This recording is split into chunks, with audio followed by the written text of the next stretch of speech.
谁是老板啊？你们是来玩的吧？今儿桌都满了，下回再来吧。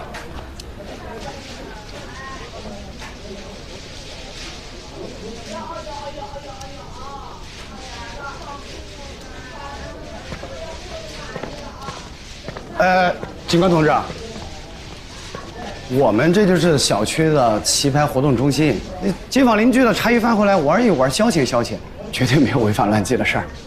你们这儿涉嫌非法聚赌啊，把他带走。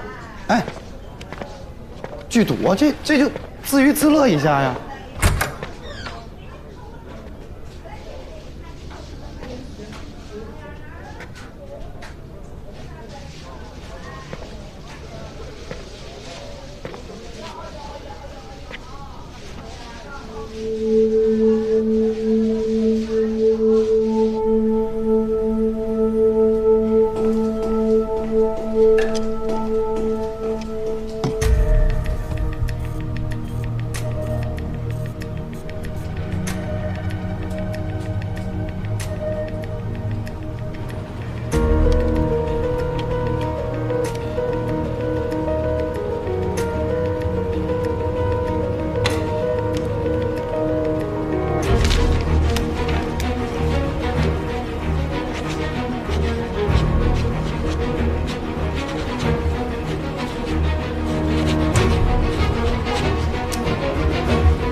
小叶，你师傅走了？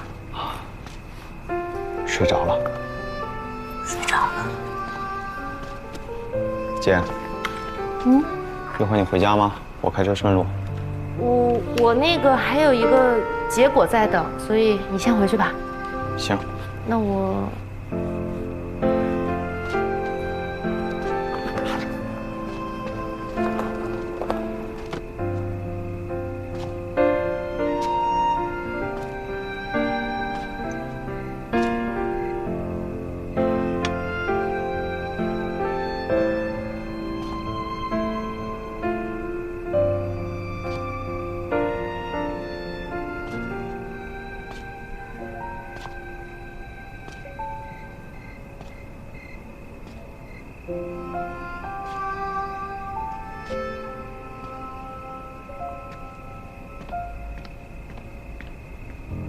谢谢。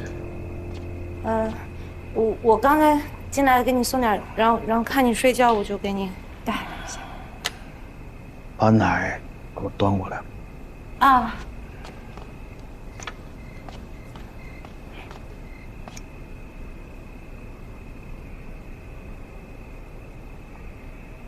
酸的。是酸奶。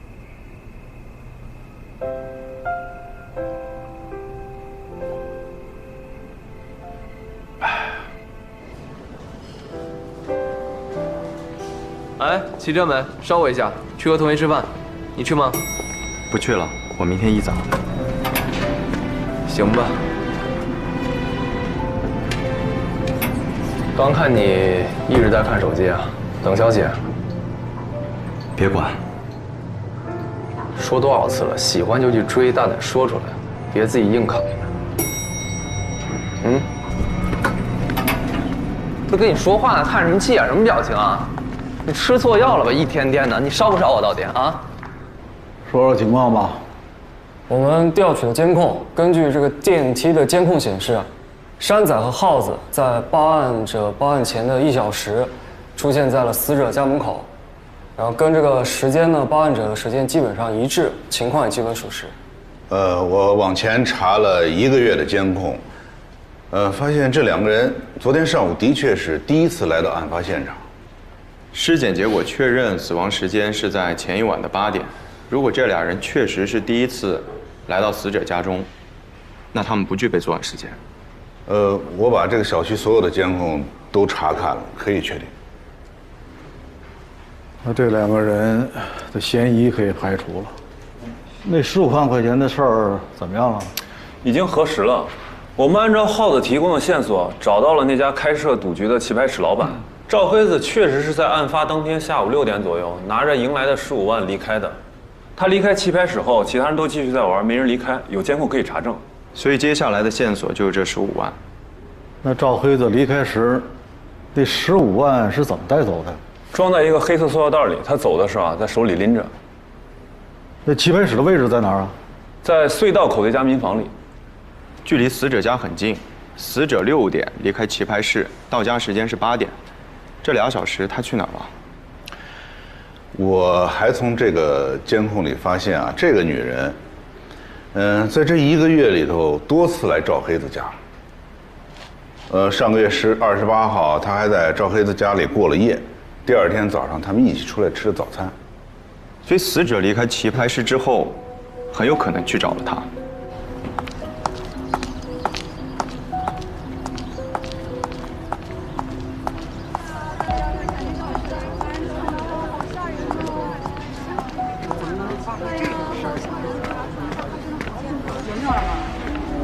大家注意了，不要往前靠。这种恐怖的事情，大家相信我的警察同志。早黑子家出事了，他家不是就在2楼吗？哎呀，是呀，哎呀，感觉小区的人完全了，好吓人哦！怎么能发生这种事儿？从现场的脚印痕迹来看啊，花纹清晰明显，是一双41码的球鞋，鞋底很新，应该是刚买不久。我在现场呢，只提取到了1种生物检材，就是死者的血迹。不过通过这个血迹分布，基本上可以推测出嫌疑人整个的作案经过。在赵黑子家，就是死者家中电源总开关处，也提取到了1处血迹，血量很大。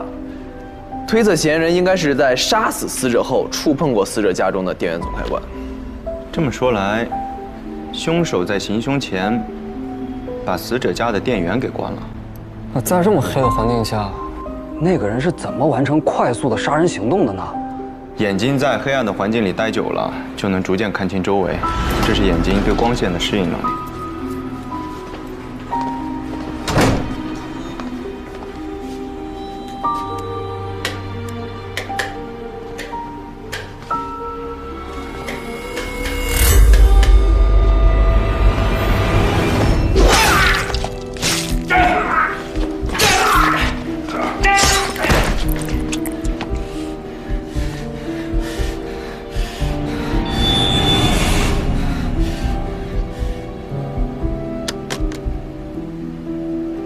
对，这个我查了相关资料，跟大家解释一下。就是人的视网膜呢有圆锥细胞和杆状细胞，圆锥细胞呢只能感受强光的刺激，但在夜晚呢，我们主要依靠杆状细胞看东西，因为杆状细胞中含有感受弱光的物质，就是视紫红质。从强光下突然进入暗处，圆锥细胞呢就会失去作用，杆状细胞需要重新合成拭子红质。这个合成的过程就是暗适应的过程，通常需要几分钟的时间。嫌疑人就是利用了这一点，在赵黑子进入黑暗的房间后，眼睛进入黑暗的环境，造成短暂的失明状态，此时手起刀落完成杀人。这凶犯是有备而来啊！是的。再看这张图。从现场提取到的痕迹来看，现场所有的手套印上都有线条状的擦挖痕迹。我推断嫌疑人戴的手套应该是一种十分特殊的材质制作而成的。根据对线条痕迹的测量结果，基本上可以判断是一种防割手套。而且我仔细观察过现场的血迹分布，说明死者当晚进门时呢，手中应该没有拿那个15万。如果死者手中拿了那15万，嫌疑人在杀人的过程中肯定会有大量的血迹沾到那个塑料袋上。杀人完成之后呢，假如嫌疑人拿走这15万，地上的血迹一定会出现露白的现象。监控显示赵黑子晚上回家的时候确实是两手空空。子午，说说你那边情况。我在卫生间地板上的那条红毛巾上，一共提取了3种物质，一种是死者的血迹，一种是普通的砂石和泥土颗粒，另外一种化学成分就比较复杂了，它含有虫胶、醇苯、乙醇，还有橡胶等一系列化学成分。这些化学成分一般都是组成皮革光油的，而皮革光油一般是用来给皮衣上色或者是增加亮度的。你的意思是说，嫌疑人在杀完人之后，用卫生间的毛巾擦拭，然后在毛巾上留下这3种物质？是的。皮衣是黑色皮衣，因为在毛巾上提取了明显的苯胺黑成分，它是一种黑色的染料，也就是说，应该是黑色的皮革光油。这么看来，凶手做了充足的准备。他在行凶的过程中，害怕死者反抗伤到自己，所以选择防割手套。这是他为杀人做的准备。皮衣渗透性差，血溅到身上之后，用毛巾很容易擦拭掉。这是他为逃跑做的准备。这小叶啊，分析的有道理。凶手的原始动机就是杀人。这么看来，凶手和死者之间一定有仇，很有可能是熟人作案。还有一个信息补充啊，房门有被撬动的痕迹，锁芯没有被动过的痕迹，所以它应该是软禁门，就是非暴力入室。现在我们已知嫌疑人是提前进入室内进行伏击，那么我能想到的合理的进门的方式就只有是通过钥匙，所以我们通过这个信息去想一下，谁还有死者家中的钥匙。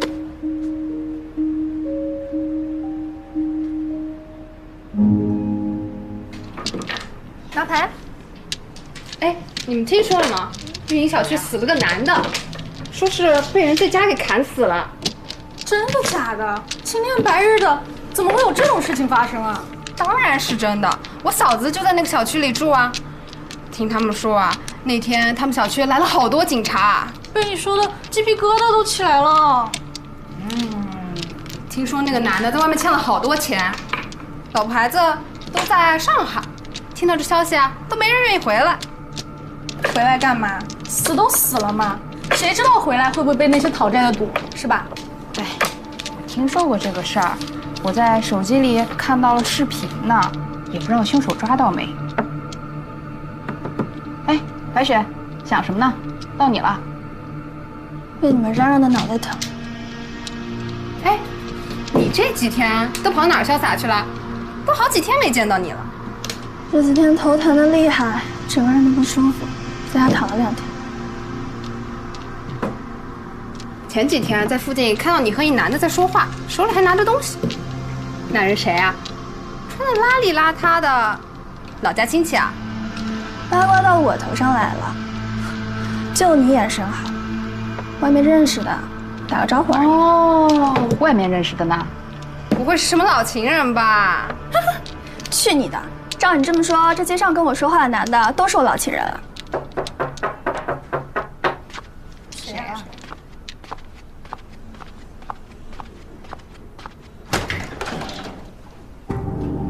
事情应对的，有些问题想问你。跟我们走一趟吧。警察，他犯事儿了，是来抓他的。热闹看够了，都散了吧。走，快走。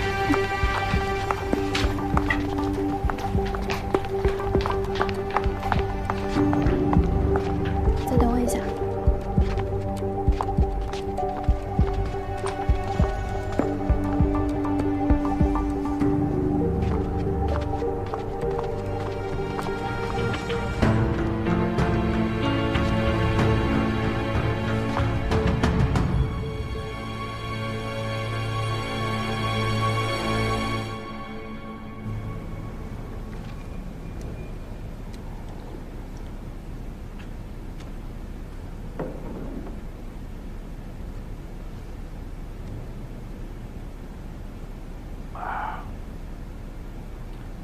白雪啊，赵黑的死这事儿，你知道不知道？去他家找他的时候，看到被你们封了，这几天都在传死人了，不想知道也知道了。那你跟赵黑子什么关系啊？都被你们叫到这儿了，还能是什么关系啊？情人。你除了跟他，跟别人有没有一些感情方面的纠葛呀？我是靠男人活着的，也不是别人口中的好女人。那些男人怕我缠着他们买这买那的，躲我都来不及。谁会为我杀人啊？真是可笑。那赵黑子家的家庭情况清楚吗？听他说过一些。这个年纪了，女儿远嫁，老婆跟着女儿去了，他一个人生活。每天除了赌几把，就是找女人消遣。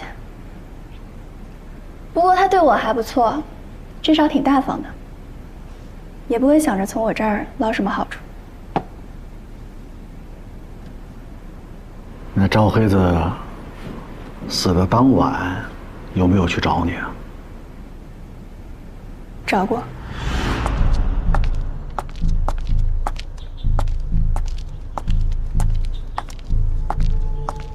喂，我已经到楼下了。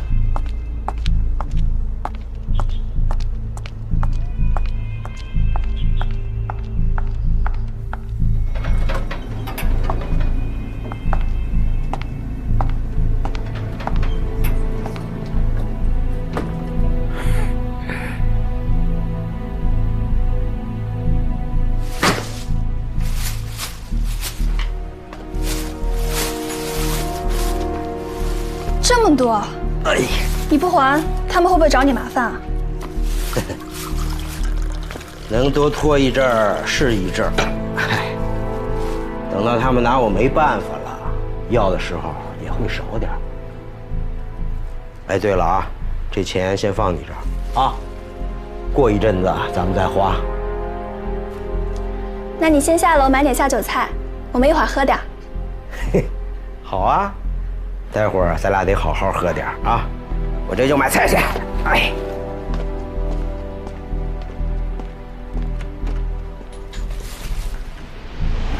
那个15万块钱还在你这儿吗？今天来的时候一起带来了。行，谢谢你的配合啊。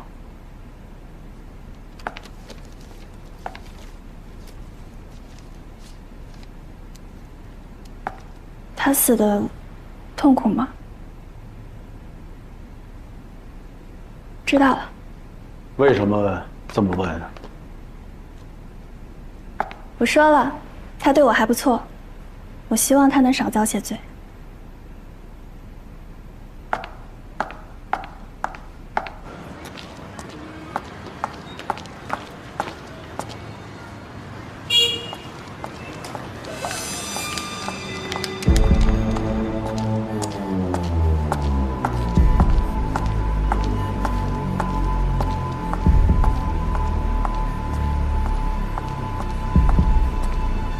师傅，白雪刚刚去了殡葬店，买了东西。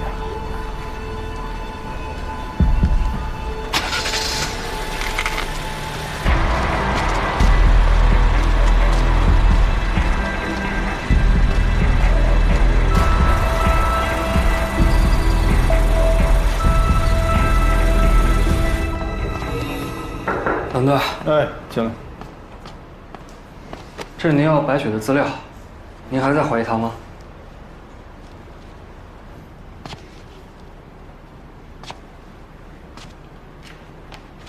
没吃呢？吃了。别，这多不好意思。别废话了，赶紧吃吧。谢冷队。冷队，我把这个给你。子茹姐，来一个。放这儿吧。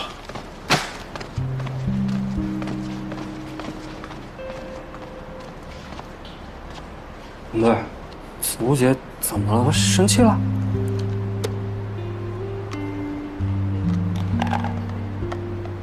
还有事吗？我突然想起我点事，我先走了。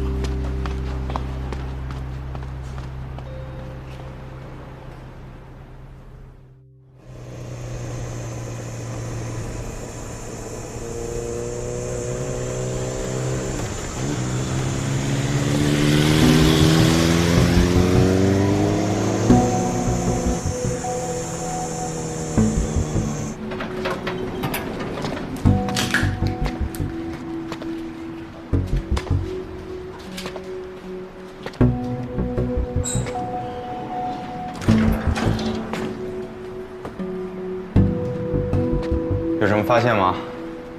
哎呦，没什么发现。这不说线索中断了吗？我就来看看。但你看这个血迹分布，确实没有露白的现象。但如果凶手不是为了钱又刀刀致命的话，那就只有仇杀的可能了。这个白雪现在不也没什么问题吗？哦，门锁我看过了，确实只有被耗子撬过的痕迹。这斧子不对，跟屋里铁法不一样，被人动过了。确实哈，看这个胶带上的浮灰，应该是刚被动过不久。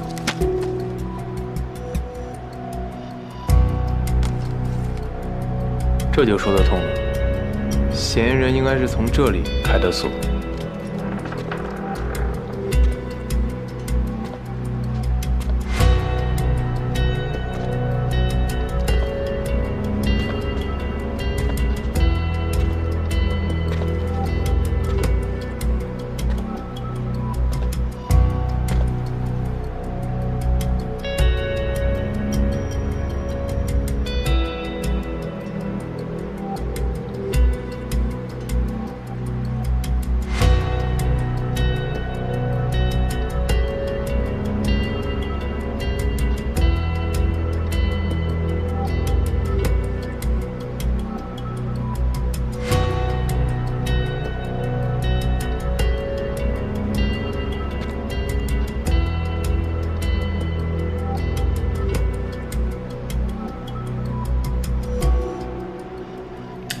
刘洋，跟赵黑子的女儿确认一下，23年他们有没有回来给赵黑子过生日？拍全家福了吗？还有生日当天都有谁？尽快。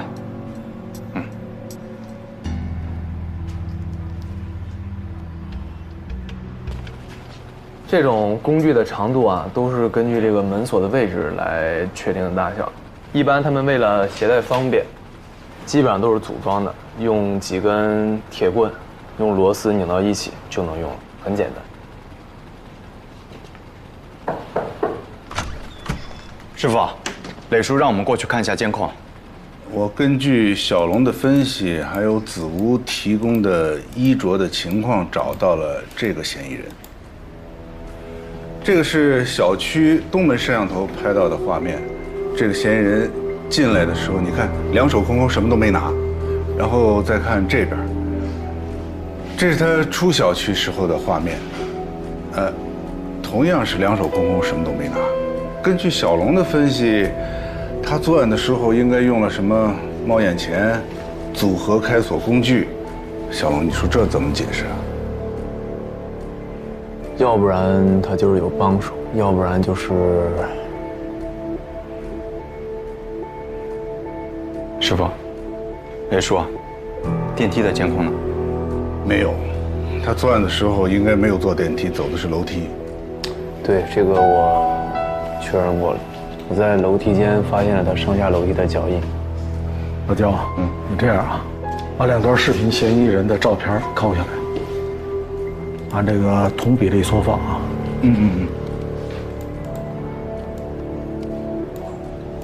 好，你们看看，有什么问题吗？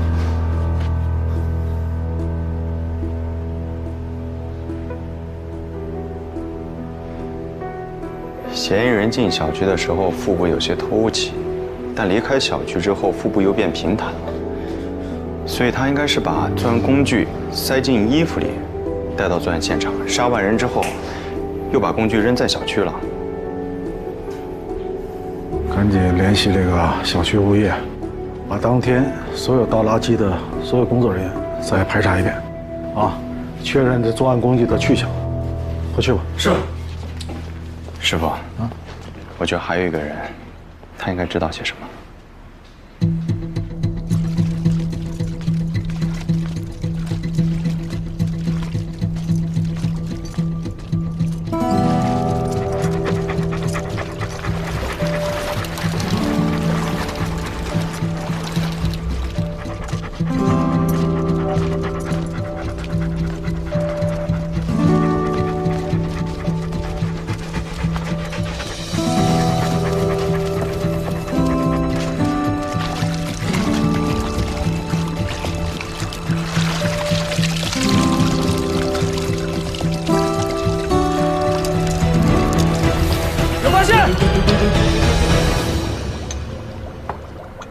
今天我还约了朋友打麻将，不知道叶警官今天来是想问什么？去年7月，赵黑子生日那天，你也在吗？我在。去年他和家里人闹得不愉快，老婆女儿都没回来，是我陪他过的生日。你们拍照了吗？拍了。那张照片不是还在大家柜子里摆着吗？那张照片不见了。谁知道啊？可能是被他收起来了吧？为什么问这个？那张照片很有可能是被杀了赵黑子的人拿走。你有没有什么想说的，或者想到谁？小叶警官，我可以这么叫你吧？你是想说，杀赵黑子的人是冲我来的？这个我已经说过了。像我这样的女人，以前的男人躲都躲不进，谁会上赶着为我杀人？你也是男人，为了一个女人，你会这么做吗？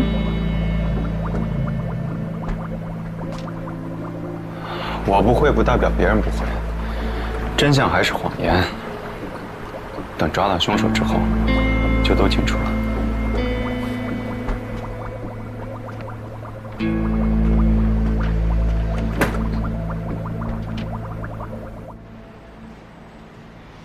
我已经和白雪核实过了，去年赵黑子生日，本来和她有张合影，和那几张全家福摆在一起，但在案发之后，那张合影不见了。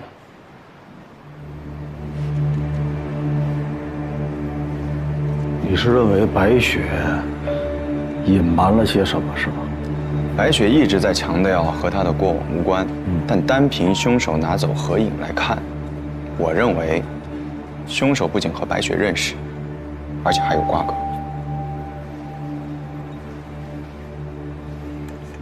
刘洋，再查一下白雪，看一看有什么之前被咱们忽略的疑点。好。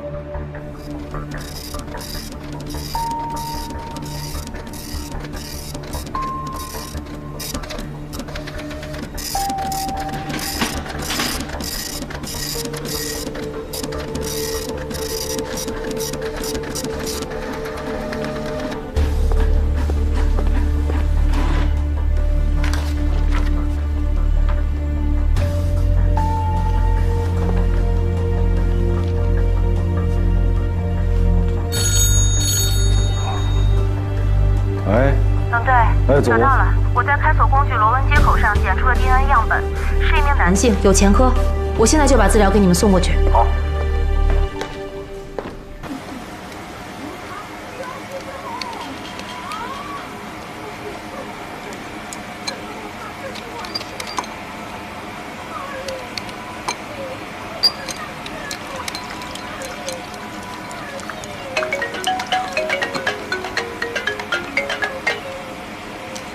喂，是陆军先生吗？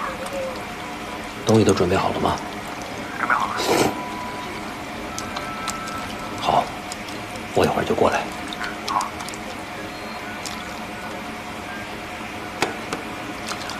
我调查了一下，陆军，男，1984年8月12日出生，2002年曾因故意伤害他人被判刑，2019年出狱，前年1月份又因吸食毒品被强制戒毒，今年1月份刚释放。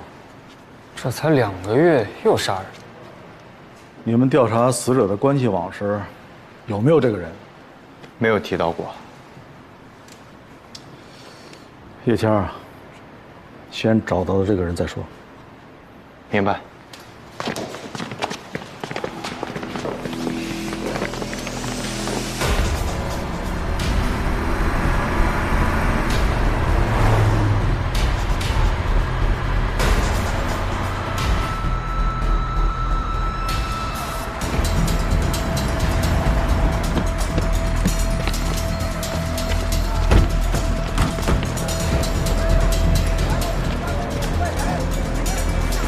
您好，警察，陆军在哪个房间？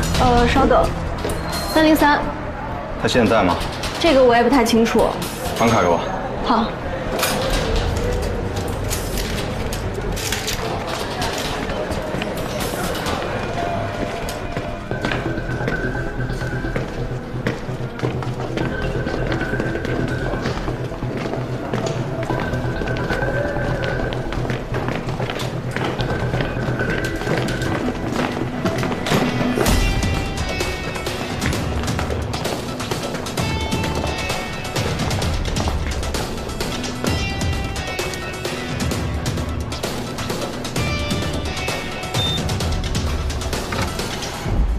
警察！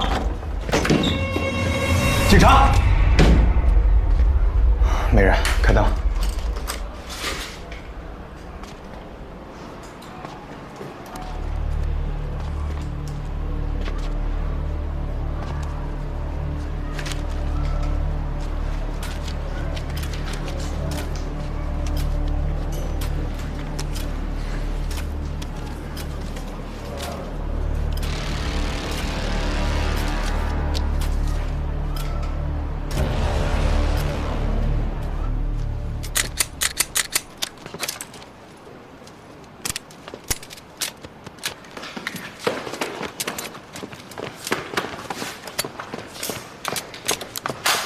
董队，我刚联系了中校殡葬服的李国华，他说1年前陆军曾委托他弟买了一块墓地，前几天呢还特意打电话咨询了墓地的管理费情况，约好今天就去补交管理费。他把地址已经发给我了。出发，走。检查装备。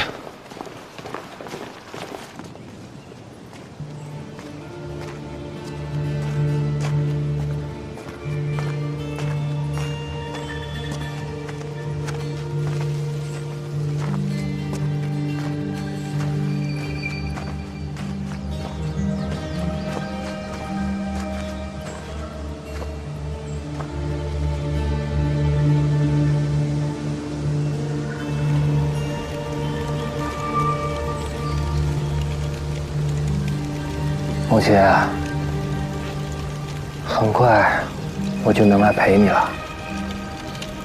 还有我们的孩子，我们终于可以一家3口团聚了。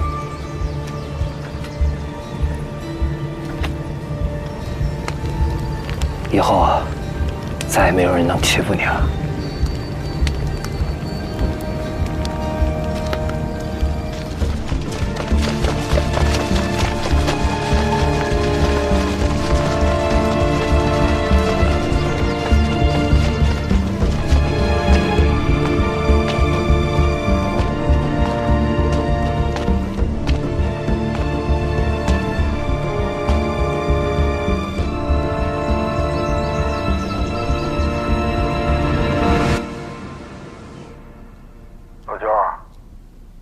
既然我们能找到你，就希望你好好的配合我们的工作。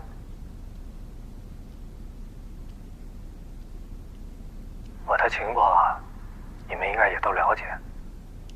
我以前杀过人，要不是因为主动自首的话，估计今天都不能做到这儿。说这些没有别的意思，我会配合。赵黑子是你杀的吗？是啊，杀了他，我的心愿就了了。什么心愿？他害死了我的老婆。你老婆是谁？王梦清。其实很多话憋在我心里边很久了，说出来，我也好尽快上路。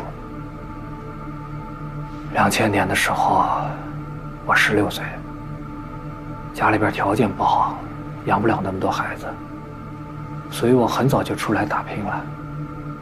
刚出来的时候，身上也没什么钱，所以我就想尽快找个工作，先养活自己。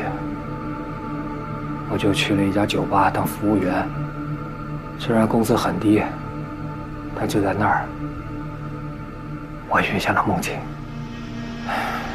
我记得有一天晚上，梦清在陪2个客人喝酒，他喝多了去上厕所，我就在旁边偷听到那2个人说，等梦清出来要带他出去开房，其中一个男的边说还往梦清的杯子里边下药，我看不过去。等梦清出来的时候，我就把他带走了。那晚作为报答，梦清请了我吃烧烤，他也跟我说了很多。其实我能感觉出来，他心里边也压抑了太多的事情。他的家庭条件也不好，为了照顾爷爷奶奶，14岁也出来打工了，所以我们算是同病相怜吧。那天晚上，我们就喝了1晚上的酒。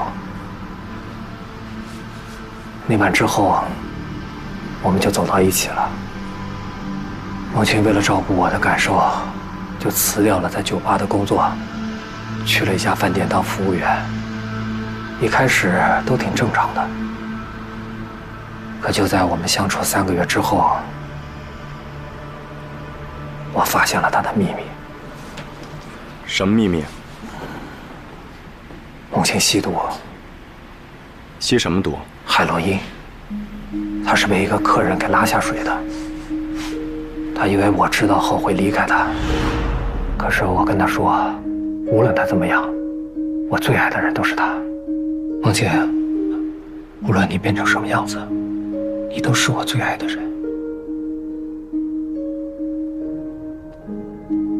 可能因为这句话吧，所以他下定决心要戒掉毒瘾。那是我们最难熬的半年。